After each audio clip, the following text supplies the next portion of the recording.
Welcome to the Pitch Your Firm podcast. My name is Marc Howard, your host, and today we have a very special guest, Randy Crabtree of Tri-Merit.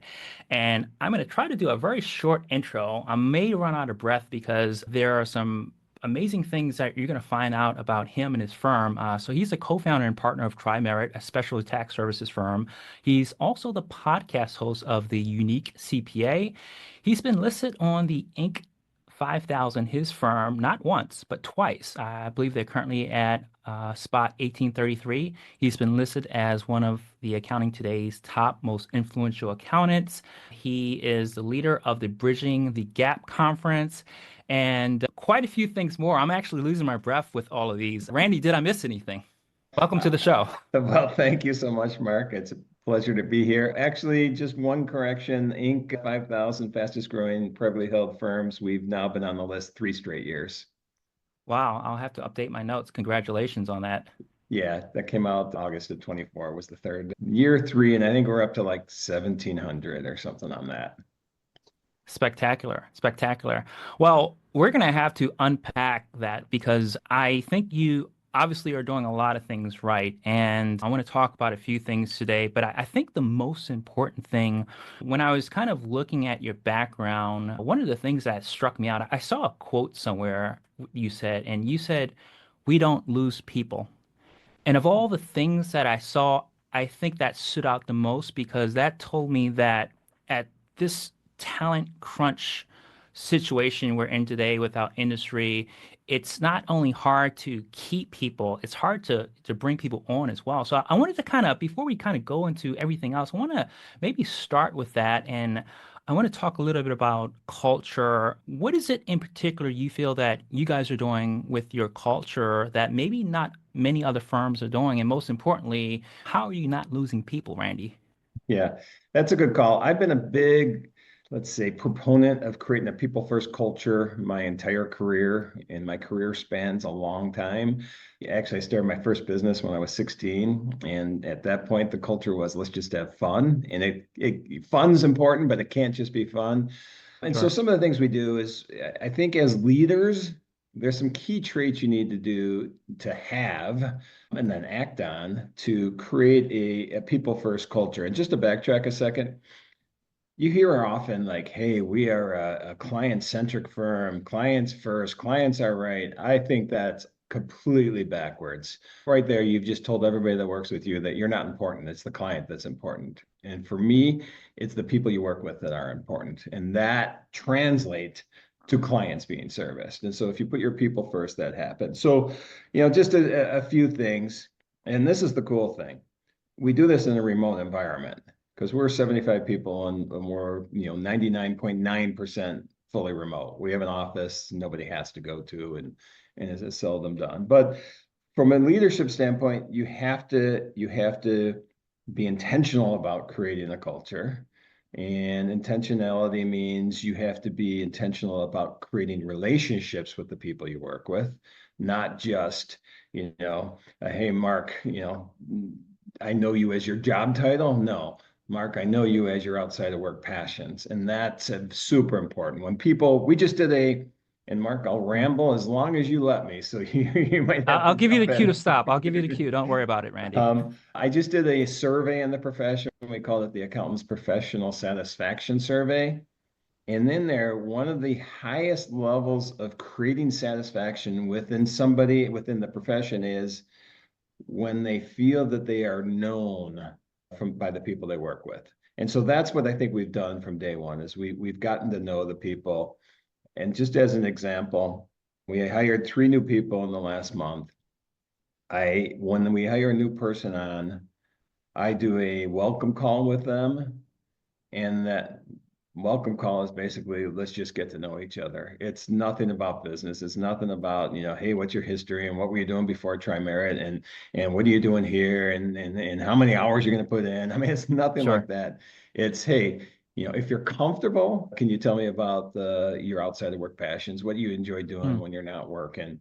And I had 2 of those yesterday. I have another one this afternoon. And so that there alone, I learned so much about somebody and they learn about me. I mean, I'll let them ask me any questions. That's another thing as a leader. Vulnerability and transparency are important as well as intentionality. So we'll learn so much about each other. And just yesterday, this one woman, I found out that she's like this amazing baker. I mean, how would you know that unless you take time to get to know somebody? You just So solved the Dunkin' Donuts problem at your office, I guess, huh? exactly.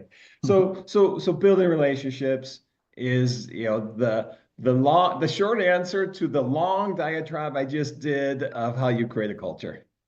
I love that. I love that. And maybe as a good segue, so you have a bit of a history. I'm not sure how public the info is, but I believe you had some difficulties in 2014. I believe you had some issues and it led to more of a kind of like a burnout. You are a big advocate of mental health, and I feel like the burnout problem, the mental health problem is one of these unspoken things in our industry. It's getting bigger. There's a lot more pressure. Can you speak about that in terms of folks that are maybe kind of teetering in your situation where you were? You're just kind of, Yep. 1,000 miles a minute. How do you kind of stop that burnout? Yeah, and so the 2014 that year, and vulnerability is one of my traits that I embrace is I had a stroke. And Yeah, that stroke really made me rethink everything and how I was looking at things and what my role was. And when I had that stroke, I struggled mentally for about 5 years, 4.5 years of panic attacks and PTSD and depression. And yep, when when I came out of that, I don't know the right term is, but when I realized that I can take control of myself again, I didn't have to let my mind play tricks on me. I realized we do this in our profession. We allow ourselves to get into this burnout slash, uncontrolled stress because we feel it's something we have to do. And it's almost like a badge of honor at times. And it's not. And we don't have to. There's so many tricks that you can do to, keep your mind fresh, to be more efficient by working less hours, to set a good example for the people you're working with to make sure that they don't come into that situation.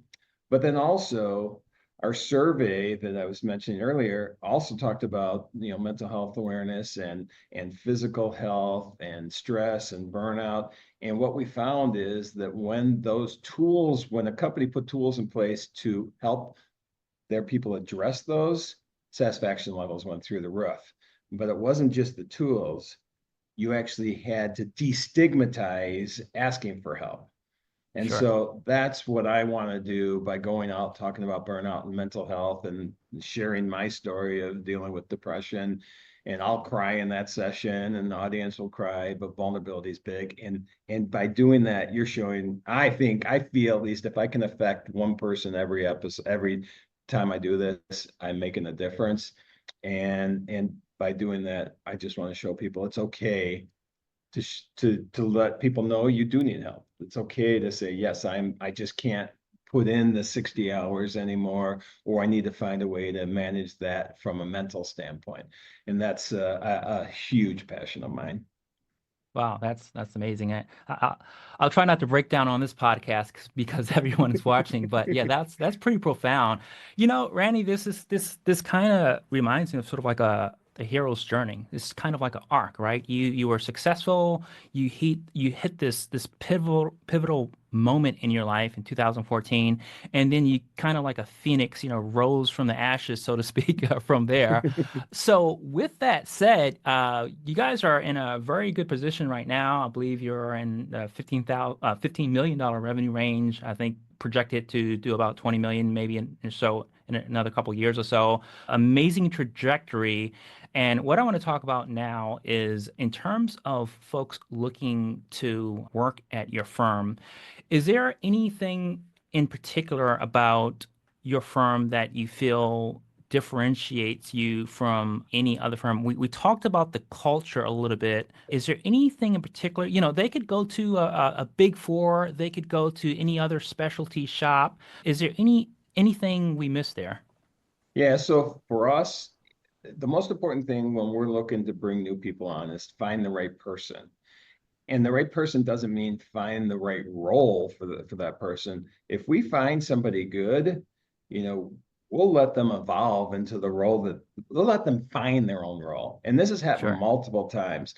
And my philosophy of this is, hey, if somebody is passionate about an area that they're not currently working in, where are they going to be most effective? Doing the thing they're passionate about. And so I think it's really cool that when people come in, we are very open, we're very free, we're very allow people to, say what they want. And I can give you a couple of examples. So this one woman came in as my assistant about 4 years ago, and I deal a lot with our marketing department.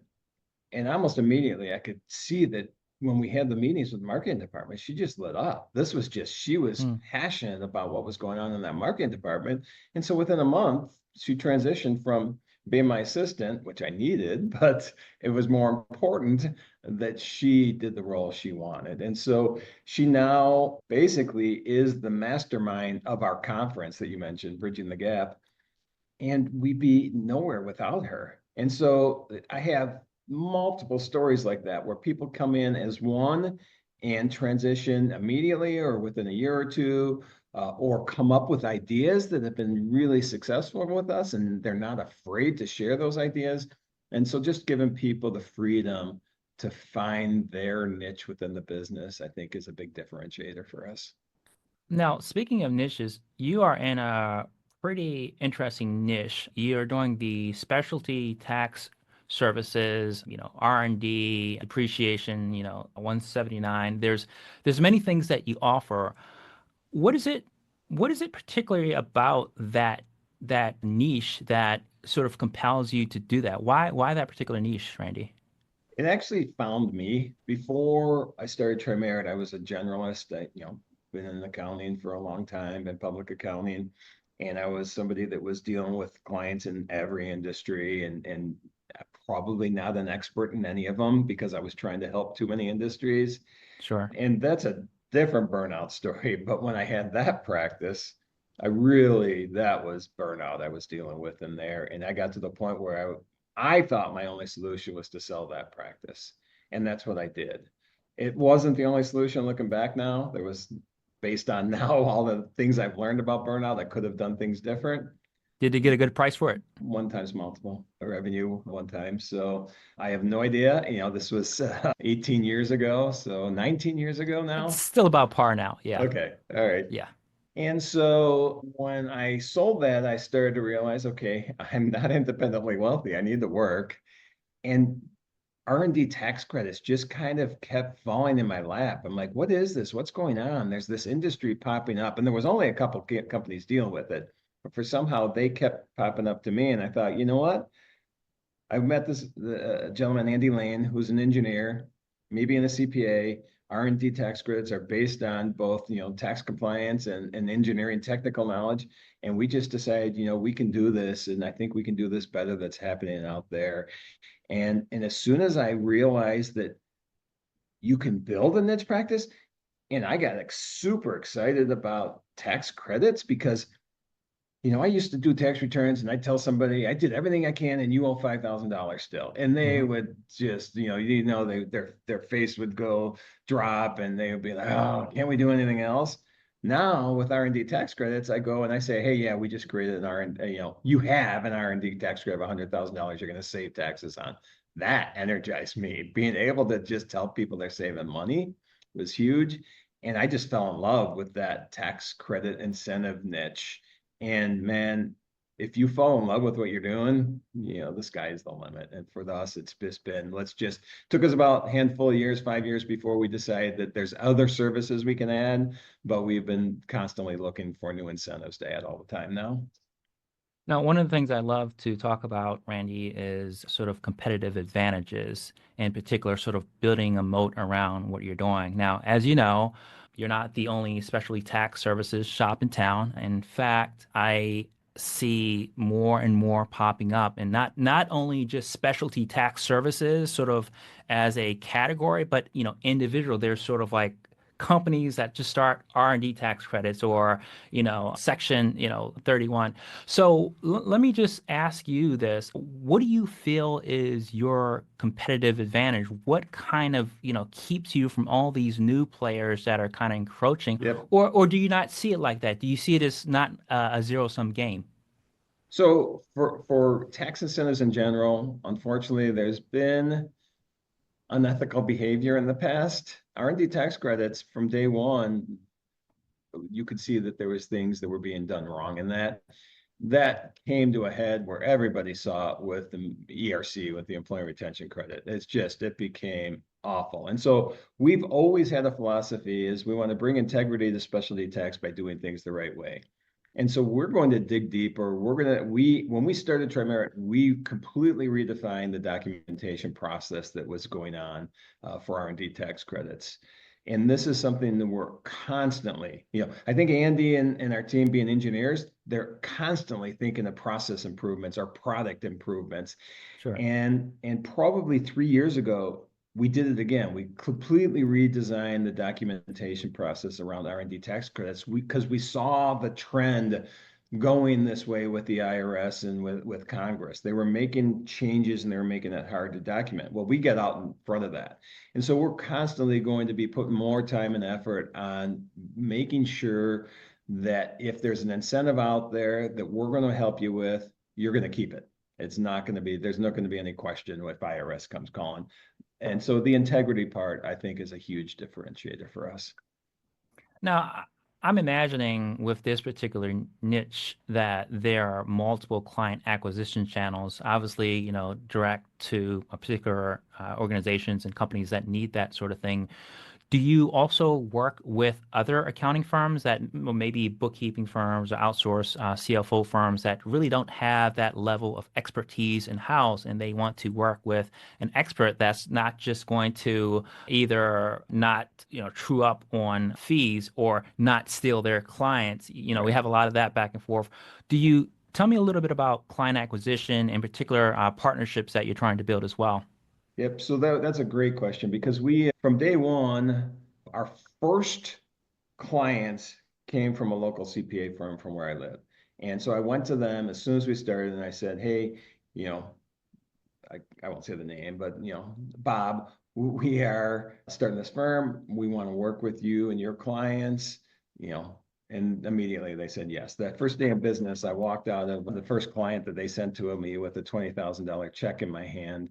We don't do deposits anymore, but back then that was it. So we had a feeling this would work. So from that, it took us a few years to realize that, yeah, we can keep going one CPA firm at a time, which is great because once we get in with them, they're going to send us to their whole client base. Sure. But it takes time to build that trust with that firm. And over the years, we decided that we started getting multiple firms that were part of associations, Hmm. large CPA, not state societies, but CPA associations. And so we started going to the association and say, hey, can we be a preferred provider for your members? And over the years, that's probably led to about 10 different associations that we've been part of. And most of our business comes from the firms that are members of those associations. And that's been a big thing for us. Although, and then before I go to the next step, when we deal with the CPA firm, we have a fee sharing arrangement. That was part of what was going on in the industry before we started. But I think it's a very positive thing because they're identifying the client. They're the advisor. They're still bringing this opportunity to the client. We're just there on their behalf to help them with this. And we don't do anything that they do. So, so the CPA is not going to have a fear that, oh, Trimerit or Randy is going to try to steal our client. No, we want to enable them to be the hero for their client. And that's our goal. Got it. Now, of the, maybe hundreds of accounting firm owners and CPAs are going to be watching this, how would you identify the perfect partnership for you? What is it about a particular firm that you think would be a great fit or synergy for you to kind of step in and help them out? Is it, a particular bookkeeping firm, a firm that doesn't really offer tax services? What's that sort of that ideal client profile for you or Yeah, so partner most of profile? the firms, yeah, that's most of the firms we deal with. Now, it's all over. I mean, we go from a sole proprietor to top 20 CPA firms in the country. I mean, and we'll support them.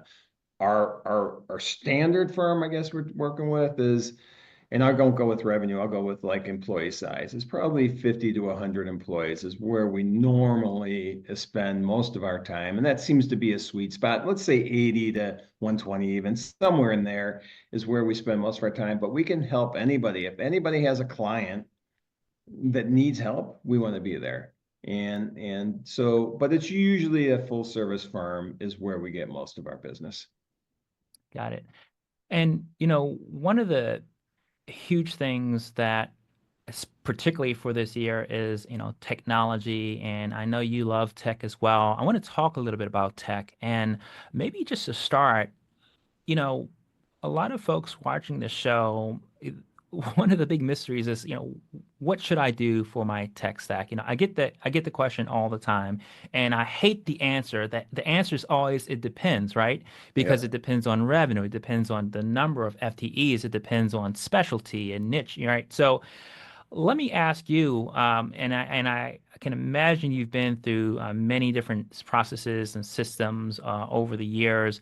What is your view on technology, and how important do you feel it is for a modern firm? And if you feel like sharing, what's sort of like in your tech stack right now? Yeah, I'll go to so this is a little bit out of my wheelhouse because my wheelhouse these days is out speaking. I don't actually Sure, get involved in operations much, but when I am out speaking, I talk about the need to integrate technology. And so let me start with that because what I see is people have such a fear of, oh, I've got to change this software. I've got to integrate something new. I really think that this will help me, but I'm not going to do it because, that 40 hours it's going to take, that pain that they assume is pain is going to be sure, so intense because our bodies are basically wired to avoid the short, I'm going to call it pain. It's not pain, but to avoid the short-term pain and delay it and put it off. And we don't see the long-term picture. I'm going to spend 40 hours integrating this new, CRM system or whatever it is. And then in the reality, that's going to save me 500 hours next year. We don't see the 500. We know it's there, but our minds won't let us grasp that. All we see is, oh, we got to spend 40 hours doing this. I'm too busy. I don't have time for this. And so when I talk about technology, not getting deep into the woods, it's more of a, you have to start. You just have to do it. If there's missteps along the way, there's missteps along the way. In the overall big picture, you're going to end up being so more efficient and competitive. And if you don't, everybody's going to pass you by. So ignore that, again, short-term pain, which is really not pain. Once you get into it, it's not a big deal. Ignore that and really concentrate on the long-term gain. yeah, that makes a lot of sense. And I think tech means a lot of different things for a lot of different firms. It's just one of these things that it's always going to be a revolving conversation, a revolving door. But I do want to say now that, I'm tracking a lot of acquisitions, particularly we had a huge year in 2024 in terms of firm acquisitions, Nice. some massive exits. You probably heard of the acquisition, well, Citron Cooperman being Oh yeah. acquired, $2 billion deal with Blackstone, I believe. It's just, these deals I believe are getting bigger and bigger. And from what I'm tracking, I'm kind of seeing a upward trend. I'm seeing a lot of sort of like the dirty downsides of acquisitions as well. Now, and particularly with your firm. Now, I don't know if you are considering acquiring another firm or being acquired yourself, but let's just say hypothetically, someone were if you were actually looking to be acquired, what do you feel about your particular firm makes it a very attractive target? And what kind of acquire would you look for? Would it be private equity? Would it be part of a roll up? And just hypothetically, not putting the word out yet that you're looking No, for no, you're that, but fine. just hypothetically. Yeah. And so first off, we are not looking for that, but Okay, that's on the uh record. Great. but we do get approached constantly. Sure. As every firm does. I mean, we're a little unique being a niche firm. I think I always go back and forth whether that our valuation would be higher than someone else. A lot of times, we have one-off projects that may look less valuable than the ongoing projects, but our profit margins are very high. So I think that's something that, and also we fit in. I mean, we fit in a lot of places, especially like private equity is buying a bunch of firms. A lot of these firms don't have a specialty niche. We fit in really nice with that. So I think that's one reason we target. And then larger firms, and this is comes to us often, larger firms that want to add. It's the same thing with private equity. It's also with larger firms. They want to add the specialty niche internally, but we're a great target. We've also never really looked at acquisition. There's been a couple small ones we've looked at in the past that haven't gone. Honestly, we're actively talking to a smaller niche firm right now that brings a new service line to us, which is kind of exciting. And what our philosophy has always been, even though we haven't done it, if we do this, it has to integrate with what we're doing, Sure. which is specialty tax. It can't be, okay, now we're going to do HR consulting or we're going to Yeah. do whatever payroll. It has to somehow fit into our technical incentive niche. And so that's this one we're looking at right now, fits into that niche, and we'll see where it goes. But I am obviously, I made the connection, I made the contact, I handed it off to our CFO and our CEO, and they're working on that right now. Yeah, and I can imagine it's a massive pipeline for that sort of thing. So it's just kind of flipping it around, and you mentioned sort of a particular firm that you are looking at. If you were, let's just say, folks who are going to watch this and thinking that, well, hey, I would love for my organization to be a part of what Randy is building.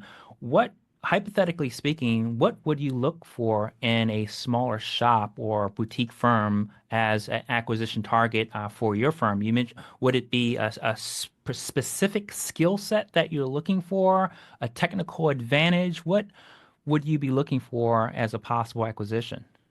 It would be, like I just said, fitting into that core service line, specialty tax, incentives and credits at some level. It would be, we want, you know, this sounds a little weird, but we have internal policy that really you could break down to no jerks allowed, but we just want good people. As I said earlier, it's very good people. So if it's a great culture, if you're going to look to acquire something, you can't hurt your culture at all. So there has to be a culture fit. And so there has to be, in my mind, a people first culture when we're looking to acquire a firm, because if there's not, that's going to be too hard to integrate. So culture is going to be number one. And that may be different than, I think that's important. I think most firms look at that. But culture is number one. But then, yes, the technical aspect, if we can get some really good R&D tax credit specialists, cost segregation specialists, renewable energy specialists that can just augment what we already have, those would actually be good opportunities for us. Got it. Now, just kind of looking towards the future a little bit, you had some tremendous growth, some setbacks over the years. Where do you kind of see your firm in, let's just say, the next 3 to 5 years? Obviously, other than, probably 7 times on the Inc. 5000 list. Where do you kind of see a firm just kind of projecting forward a little bit, just to kind of wrap up?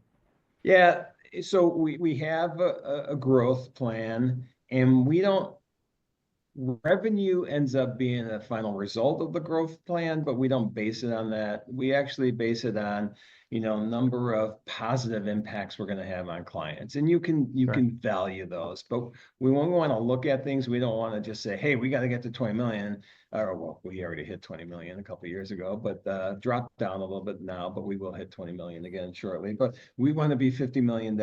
You have to just set that monetary goal. It's like, okay, you can be 50 million and lose $10 million too. That's not what we want to do. We want to more stay with our core values, have positive impacts on clients. Right now, we work with, I don't know, 75 of the top 500 CPA firms. One of our goals is we're going to work with 100 of the top 500 CPA firms in the next, I think, 3 years is that goal. We just set a goal that we want to have 10,000 positive impacts by the end of 2027. And we're at like, is that the year? I might have my timing off. We're at like 3,500 positive impacts now, and we want to get to 10,000. Maybe it's in a 5-year time frame. Believe me, my mind is not the process procedure KPI guy, and that's why I gave up managing partner 7 years ago, because my mind is more, thinking, high level of of what we want to do, but I'm not the person that can implement it. So bottom line is we want to continue to have those positive impacts. We want to grow. I think ultimately there is an idea in heads that $100 million is a number we can get to and beyond, but that's not what we dwell on. We dwell on having a positive impact on clients. And in terms of, another big thing that comes up in our industry, Randy, is the whole idea of succession planning. And this is something that firms are, just notoriously bad at in in a certain degree. What's your thoughts on succession planning? Do you have any succession plans in place at your firm, or what's sort of your thoughts around that? Yeah, we do. There's already a plan in place for me. I'm the oldest partner in the firm, and so we've already kind of have that all scheduled out. But that schedule is in place for everybody, just at different time frames. We're very lucky that overall our partner age is fairly low. I mean, mid 40s or something like that, which I think is pretty good. I'm 62 years old. I'm the oldest. There's another person 62 as well. And then from there, it goes down. I think 50 is the next oldest. So yes, we have plans in place, but we honestly know that there is probably some potential acquisition at some point. It just probably makes sense. We're not thinking tomorrow, we're thinking, 10 years down the road type thing, because who knows what things look like. But we've investigated things like ESOP, and that's something that we want to really look at closely, because we want to make sure that because everybody stays with us, as you mentioned earlier. We want everybody to have an opportunity to be super successful with this business. And I'm hoping that that's a possibility. That's another discussion we're having. I don't know if I said transparency is very important. So I am being transparent. That is something that we're actively looking at right now as well. Well, Randy, we've covered a lot, and as a firm that's just not just big in terms of talent, but also in revenue. You've been to 20 million, been there, done that. For firms that are approaching your revenue size or maybe just beyond, is there any parting advice that you can give that one of the challenges I see is sort of like when you get to that $10 million level, it's a total different avenue and total different paradigm for when you're getting to closer to 20. Mhm. Any particular advice that you can give around that particular level of revenue? Yeah, look at yourself, internally at yourself. Because when you start, let's assume you started this firm, you grew it to 10 million or whatever. You think you have to be the person. I know, because this is my mindset, or was my mindset. I have to be leading this firm. I have to be the managing partner. And I was for the first 10 years. And then I realized this is not who I am. I mean, I love starting firms. I can grow firms, but when it gets to a certain point, I cannot do all in my mind, is minutia of the KPIs and the processes and the procedures and all that. So we grew nicely in that 10 years I was managing partner. We got to a point where it was getting too big for me to be the person. And I looked internally and said, this is not my role, and stepped back from that 7 years ago. I guess it's almost eight. Is it 8 years ago now, coming up here in the next couple months. And when I did that, we really shot through the roof. And it's partly because I got in the right spot, but it's also because our new managing partner now was in the right spot and was able to had the tools and skills in place to manage the growth. And Sure. so don't be afraid to realize that your role is not what you thought it was. Because as an entrepreneur, we have this mindset that we have to do it all. We don't. And when I made that change, man, that was one of the greatest days looking back. It took a little while to realize it was the greatest day, but looking back, that was like the best thing I ever did in business. And Randy, you just touched on a huge metric in terms of sort of the number of billable partner hours. And, the from an acquisition perspective, the lower I see those hours, billable hours for a partner, the more attractive it becomes, right? Because you get out of that whole key man issue. Now, are you still doing any billable hours, or it sounds like you may have been past that point years ago? Would that be true? Honestly, probably from day one, I never have had a billable hour. It's did I do some work? I suppose you could call it work for the clients, but honestly, the things we do are so technical from an engineering standpoint. it was more maybe looking at the tax end of things and just advising the CPAs how, or tax advisor how to put things. But yeah, we don't, I am never really been looked at as a revenue generator from a project standpoint. I bring in business, but not billable hours, and we don't track hours either. Very often, very seldom. We have a couple products where we say we're going to do this many hours on it, and this is the fee. But from a billable hour standpoint, I hate billable hour, and we don't track hours.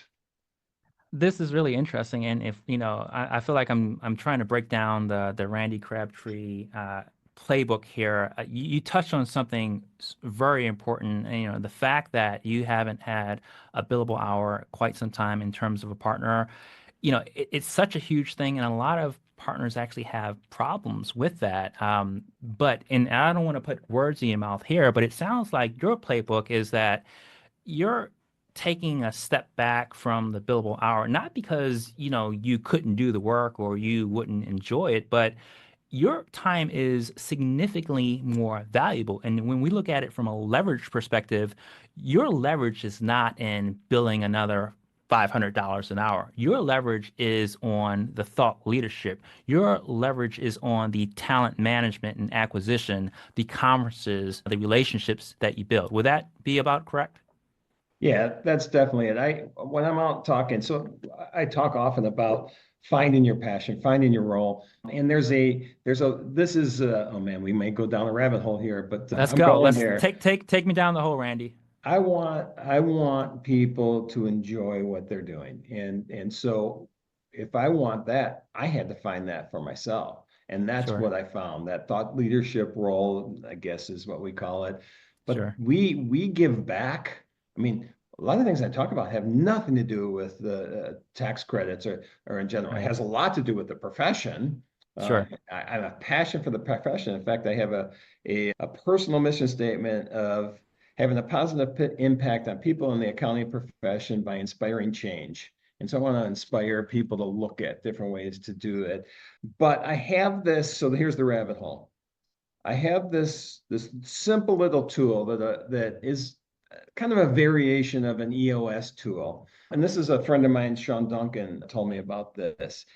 And I'm right now in my speeches telling everybody, I really think you need to do this. It's a spreadsheet of all the tasks you have. And this is probably not novel. I'm sure someone else has done this in the past, but a spreadsheet of all the tasks you do. And then 4 columns to the right of that. Love it, hate it, good at it, bad at it. It's a simple little exercise, check good at, bad at, and there's no middle ground. You have to decide if you're good at it, bad at it, and it's your call. And then do you love it or you hate it? Once you do that, you have basically looking at the I'm bad at and I hate. I hate to start with the negative, but we'll do that. Well, what should I do with that? I don't need to spend time there. I can automate it, I can delegate it, I can outsource it, I can eliminate it. Analyze that. Then look at the stuff I love it and I'm good at it. You just found where you should spend most of your time because you're going to be the most efficient. You're going to have passion for it. It's going to show through. You're going to enjoy it. The clients will be serviced because you are really enjoying what you're doing. And when you do that as a firm, you're going to find people that are love and are good at the things you're bad at and hate.